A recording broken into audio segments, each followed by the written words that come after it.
ಮಚ್ಚು ಹಿಡಿದು ರೀಲ್ಸ್ ಮಾಡಿರುವಂತಹ ಪ್ರಕರಣಕ್ಕೆ ಸಂಬಂಧಪಟ್ಟಂತೆ ರಜತ್ಗೆ ಇದೀಗ ನೋಟಿಸ್ ಅನ್ನ ನೀಡಲಾಗಿದೆ. ಎಸ್, ಮಚ್ಚು ಹಿಡಿದು ರೀಲ್ಸ್ ಮಾಡಿರುವಂತಹ ಪ್ರಕರಣಕ್ಕೆ ಸಂಬಂಧಪಟ್ಟಂತೆ ರಜತ್ಗೆ ಕಾಕಿ ಬುಲಾವ್ ಕೊಟ್ಟಿದೆ. ರೀಲ್ಸ್ಗೆ ಬಳಸಿದ್ದ ಮಚ್ಚು ಸಿಗದಿದ್ದಕ್ಕೆ ಇದೀಗ ನೋಟಿಸ್ ಅನ್ನ ಜಾರಿ ಮಾಡಲಾಗಿದೆ. ಹಾಗಾಗಿ ಇಂದು ಪೊಲೀಸ್ ಠಾಣೆಗೆ ಹಾಜರಾಗುವಂತೆ ರಜತ್ಗೆ ಸೂಚನೆಯನ್ನ ಕೊಡಲಾಗಿದೆ. ಬಸವೇಶ್ವರ ನಗರ ಠಾಣೆಗೆ ರಜತ್ ಹಾಜರಾಗಲಿದ್ದಾರೆ.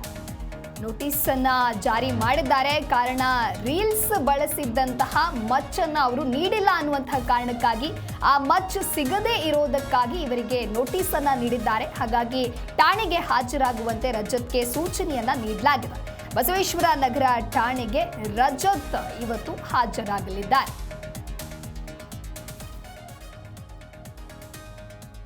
ಇನ್ನು ಬಿಗ್ ಬಾಸ್ ಮೂಲಕ ಜನಪ್ರಿಯತೆಯನ್ನ ಗಳಿಸಿರುವಂತಹ ರಜತ್ಗೆ ಇದೀಗ ಕಾಕಿ ಮತ್ತೆ ಬುಲಾವನ್ನ ನೀಡಿರುವಂಥದ್ದು, ಮಚ್ಚು ಹಿಡಿದು ರೀಲ್ಸ್ ಮಾಡಿರುವಂತಹ ಪ್ರಕರಣ ಈಗಾಗಲೇ ಸಾಕಷ್ಟು ಸಂಚಲನಕ್ಕೆ ಕಾರಣವಾಗಿತ್ತು. ಹಾಗಾಗಿ ರೀಲ್ಸ್ಗೆ ಬಳಸಿದ್ದಂತಹ ಮಚ್ಚು ಸಿಗದೇ ಇದ್ದಕ್ಕೆ ಇದೀಗ ಮತ್ತೆ ನೋಟಿಸ್ ಅನ್ನು ಕೂಡ ನೀಡಲಾಗಿದೆ ಅನ್ನೋದು ಗೊತ್ತಾಗಿದೆ.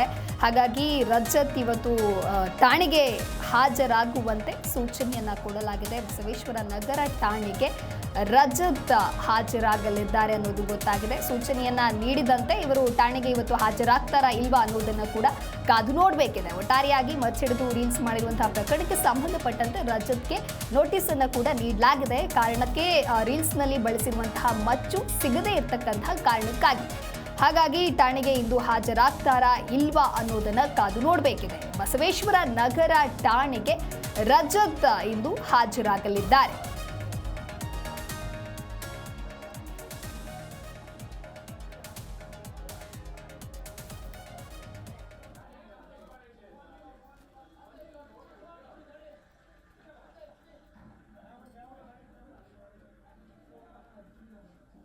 ಹೆಸರು ಮಚ್ಚು ಹಿಡಿದು ರೀಲ್ಸ್ ಮಾಡಿದಂತಹ ಪ್ರಕರಣಕ್ಕೆ ಸಂಬಂಧಪಟ್ಟಂತೆ ರಜತ್ ಹಾಗೂ ವಿನಯ್ ಸಾಕ್ಷಿ ನಾಶಕ್ಕೆ ಪ್ರಯತ್ನವನ್ನ ಪಟ್ಟಿದ್ರು. ಕಾನೂನು ಪ್ರಕಾರ ಇವರಿಗೆ ಶಿಕ್ಷೆ ಆಗುತ್ತಾ ಅನ್ನುವಂತಹ ಸಾಕಷ್ಟು ಪ್ರಶ್ನೆಗಳು ಕೂಡ ಮೂಡಿತ್ತು. ಅದರ ಬೆನ್ನಲ್ಲೇ ಇದೀಗ ಮತ್ತೆ ರಜತ್ಗೆ ಪೊಲೀಸರು ನೋಟಿಸ್ ಅನ್ನ ನೀಡಿದ್ದಾರೆ ಅನ್ನೋದು ಗೊತ್ತಾಗಿದೆ. ರೀಲ್ಸ್ಗೆ ಬಳಸಿದ್ದಂತಹ ಮಚ್ಚು ಸಿಗದೇ ಇದ್ದಕ್ಕೆ ನೋಟಿಸನ್ನು ಜಾರಿ ಮಾಡಲಾಗಿತ್ತು. ಇಂದು ಠಾಣೆಗೆ ಹಾಜರಾಗುವಂತೆ ರಜತ್ಗೆ ಸೂಚನೆಯನ್ನ ನೀಡಲಾಗಿದೆ. ಬಸವೇಶ್ವರ ನಗರ ಠಾಣೆಗೆ ರಜತ್ ಹಾಜರಾಗ್ತಾರಾ ಅನ್ನೋದನ್ನ ಕಾದು ನೋಡಬೇಕಿದೆ. ಮಚ್ಚು ಹಿಡಿದು ರಸ್ತೆಯಲ್ಲಿ ರೀಲ್ಸ್ ಅನ್ನ ಮಾಡಿದ್ರು ರಜತ್ ಹಾಗೂ ವಿನಯ್. ಹಾಗಾಗಿ ಇವರನ್ನ ಪೊಲೀಸರು ಬಂಧಿಸಿದ್ರು, ವಿಚಾರಣೆಯನ್ನು ಕೂಡ ನಡೆಸಿದ್ರು. ಅದಾದ ಬಳಿಕ ಬೇಲ್ ಮೇಲೆ ಕೂಡ ಇವರು ಬಿಡುಗಡೆಗೊಂಡಿದ್ರು. ಆದರೆ ಇದೀಗ ಮತ್ತೆ ರಜತ್ಗೆ ನೋಟಿಸ್ ಜಾರಿ ಆಗಿದೆ ಅನ್ನೋದು ಗೊತ್ತಾಗಿದೆ.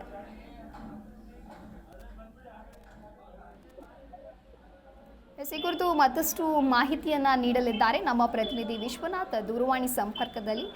ವಿಶ್ವನಾಥ್, ಇನ್ನು ಮಚ್ಚು ಹಿಡಿದು ರೀಲ್ಸ್ ಮಾಡಿರುವಂತಹ ಪ್ರಕರಣಕ್ಕೆ ಸಂಬಂಧಪಟ್ಟಂತೆ ರಜತ್ಗೆ ಇದೀಗ ಮತ್ತೆ ನೋಟಿಸ್ ಅನ್ನ ಕೂಡ ಜಾರಿ ಮಾಡಲಾಗಿದೆ. ಈ ಕುರಿತ ಡೀಟೇಲ್ಸ್. ಎಸ್ ದಿವ್ಯಾ, ಬೆಂಗಳೂರಿನಲ್ಲಿ ಅಂತಂದ್ರೆ ಬಸವೇಶ್ವರ ನಗರದಲ್ಲಿ ಒಂದು FIR ದಾಖಲಾಗಿರುತ್ತೆ. ಅದು ರಜತ್ ಮತ್ತು ವಿನಯ್ ವಿರುದ್ಧವಾಗಿ ಒಂದು ಕಂಪ್ಲೇಂಟ್ ರಿಜಿಸ್ಟರ್ ಆಗಿರುತ್ತೆ. ಅಂದ್ರೆ ಮಚ್ಚು ಹಿಡಿದು ರೀಲ್ಸ್ ಮಾಡಿದಂತಹ ಪ್ರಕರಣಕ್ಕೆ ಸಂಬಂಧಪಟ್ಟಂತೆ ಈಗಾಗಲೇ ರಜತ್ ಮತ್ತು ವಿನಯನ ಕರೆಸಿ ವಿಚಾರಣೆ ನಡೆಸಿರುವಂತದ್ದು ಮತ್ತು ಅರೆಸ್ಟ್ ಕೂಡ ಮಾಡಲಾಗಿತ್ತು. ಅದೇ ರೀತಿಯಾಗಿ ಮಾಜರನ್ನು ಕೂಡ ನಡೆಸಿ ಆ ಮಚ್ಚನ್ನು ಕೂಡ ಹುಡುಕುವಂತಹ ಕೆಲಸಕ್ಕೆ ಬಸವೇಶ್ವರ ನಗರ ಪೊಲೀಸರು ಮುಂದಾಗಿತ್ತು. ಆದ್ರೆ ಡಮ್ಮಿ ಮಚ್ಚನ್ನು ಕೊಟ್ಟು ಯಾಮಾರಿಸುವಂತಹ ಕೆಲಸವನ್ನ ಈ ರಜತ್ ಮತ್ತು ವಿನಯ್ ಕೂಡ ಮಾಡಿದ್ರು. ಹೀಗಾಗಿ ಸಾಕ್ಷ್ಯನಾಶದ ಆರೋಪದಡಿಯಲ್ಲಿ ಒಂದು ಪ್ರಕರಣ ಕೂಡ ಅವರ ವಿರುದ್ಧವಾಗಿ ದಾಖಲಾಗಿರುತ್ತೆ.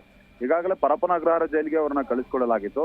ಈಗ ಅವರು ಬೇಲ್ ಮೇಲೂ ಕೂಡ ಹೊರಗಡೆ ಇರುವಂತದ್ದು. ಆದ್ರೆ ರೀಲ್ಸ್ ಅಂತಂದ್ರೆ ಈ ರಜತ್ ಮತ್ತು ವಿನಯ್ ಏನು ಮಚ್ಚಿಡ್ಕೊಂಡು ರೀಲ್ಸ್ ಅನ್ನ ಮಾಡಿದ್ರಲ್ಲ, ಆ ಒಂದು ರೀಲ್ಸ್ ಅನ್ನ ಈ ಸೋಷಿಯಲ್ ಮೀಡಿಯಾದಿಂದ ಈ ರಜತ್ ಡಿಲೀಟ್ ಮಾಡಿರೋದಿಲ್ಲ.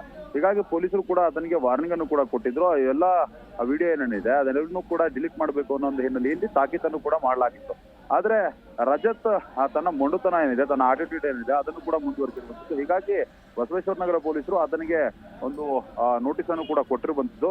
ಇವತ್ತು 11 ಗಂಟೆ ಸುಮಾರಿಗೆ ಆತ ವಿಚಾರಣೆಗೆ ಹಾಜರಾಗಬೇಕಾಗಿತ್ತು. ಈಗಾಗಲೇ ಸಮಯ 11:06. ಇನ್ನೇನು ಕೆಲವೇ ನಿಮಿಷಗಳಲ್ಲಿ ರಜತ್ ಒಂದು ಠಾಣೆಗೆ ಹಾಜರಾಗಿ ಪೊಲೀಸರ ಮುಂದೆ ಕೆಲವೊಂದು ಪ್ರಶ್ನೆಗಳಿಗೆ ಉತ್ತರವನ್ನು ಕೊಡೋದಿದ್ದಾರೆ. ಮತ್ತು ಮಚ್ಚು ಬಳಸಿ ರೀಲ್ಸ್ ಮಾಡಿದಂತಹ ಪ್ರಕರಣಕ್ಕೆ ಈಗ ಏನು ನೋಟಿಸ್ ಅನ್ನು ಕೊಟ್ಟು ಸರ್ವ್ ಮಾಡಿದಾರಲ್ಲ, ಅದ್ರ ಬಗ್ಗೆನೂ ಕೂಡ ಸಾಕಷ್ಟು ಪ್ರಶ್ನೆಗಳನ್ನ ಪೊಲೀಸರು ಕೂಡ ಕೇಳೋರಿದ್ದಾರೆ. ಒಟ್ಟಾರೆಯಾಗಿ ಈ ಒಂದು ಮಚ್ಚ ಹಿಡಿದು ಏನು ಪ್ರಚಾರವನ್ನ ಇಟ್ಟಿಸ್ಕೊಂಡಿದ್ರು ಆ ಪ್ರಕರಣಕ್ಕೆ ಸಂಬಂಧಪಟ್ಟಂತೆ ಈ ವೆಪನ್ಸ್ ಆಕ್ಟ್ ಅಡಿಯಲ್ಲಿ ಕೂಡ ಅಂದ್ರೆ ಮಾರಕಾಸ್ತ್ರಗಳನ್ನ ಬಳಸುವಂತದ್ದು ಮತ್ತು ಸೋಷಿಯಲ್ ಮೀಡಿಯಾದಲ್ಲಿ ಅದನ್ನ ಅಪ್ಲೋಡ್ ಮಾಡುವಂತದ್ದು ಈ ರೀತಿಯಾದಂತಹ ಒಂದು ವಿಡಿಯೋವನ್ನ ಹರಿಬಿಡುವಂತದ್ದನ್ನ ಮಾಡಿದ್ರ ಸಂದರ್ಭದಲ್ಲಿ ಅದು ಕಾನೂನಿನ ಪ್ರಕಾರ ತಪ್ಪಾಗುತ್ತೆ. ಹೀಗಾಗಿ ಇವತ್ತು ರಜತ್ ಇನ್ನೇನು ಕೆಲವು ನಿಮಿಷಗಳಲ್ಲಿ ವಿಚಾರಣೆಗೆ ಹಾಜರಾಗ್ತಾರೆ. ಆ ಸಂದರ್ಭದಲ್ಲಿ ಮತ್ತಷ್ಟು ಪ್ರಶ್ನೆಗಳನ್ನ ಕೇಳಿ ರಜತ್ಗೆ ತಮ್ಮದೇ ಆದಂತಹ ಸ್ಟೈಲ್ ನಲ್ಲಿ ವಿಚಾರಣೆ ನಡೆಸೋದಕ್ಕೆ ಈಗ ಬಸವೇಶ್ವರನಗರ ಪೊಲೀಸರು ಸಿದ್ಧರಾಗಿರುವಂತದ್ದು. ಓಕೆ, ಥ್ಯಾಂಕ್ ಯು ವಿಶ್ವನಾಥ್ ನಿಮ್ಮೆಲ್ಲ ಮಾಹಿತಿಗಾಗಿ.